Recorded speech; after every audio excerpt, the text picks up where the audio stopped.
माधवदास जी जगन्नाथपुरी में रहते थे और भगवान जगन्नाथ के अनन्य भक्त थे।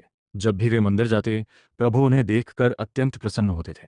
एक दिन माधवदास जी ने भगवान से अपनी इच्छा प्रकट की कि वे उनकी लीला भूमि वृंदावन के दर्शन करना चाहते हैं। ये सुनकर भगवान जगन्नाथ उदास हो गए, क्योंकि वे अपने भक्त के बिना एक क्षण भी नहीं रहना चाहते थे।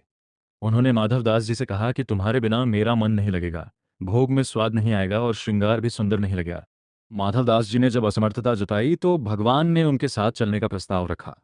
माधवदास जी ने हंसते हुए मना कर दिया और कहा कि प्रभु, आप बहुत भारी हैं और आपको दिन में 7 बार भोजन चाहिए। मैं अकेले आपको कैसे ले जाऊंगा? साथ ही पंडा पुजारी भी उन्हें ले जाने नहीं देंगे। अंत में माधवदास जी भगवान को बालक की तरह समझाकर वृंदावन की यात्रा पर निकल पड़े।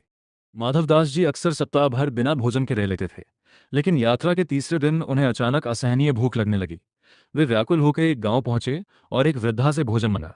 जब वे भोजन कर रहे थे तो वृद्धा ने उनसे पूछा कि वे अपने साथ बैठे उस सुंदर सांवले बालक को भोजन क्यों नहीं करा रहे। माधवदास जी को तो कोई नहीं दिखा, लेकिन वृद्धा के वर्णन, बड़े नेत्र, सांवला स्वरूप, घुंघराले बाल से वे तुरंत समझ गए कि जगन्नाथ जी गुप्त रूप से उनके साथ ही चल रहे हैं। प्रभु को भूख लगी थी, इसीलिए माधवदास जी को भी इतनी तीव्र भूख का अनुभव हुआ। वृंदावन पहुंचने के बाद माधवदास जी ने सबसे पहले यमुना किनारे सूखे चने खाए, क्योंकि उन्हें बहुत भूख लगी।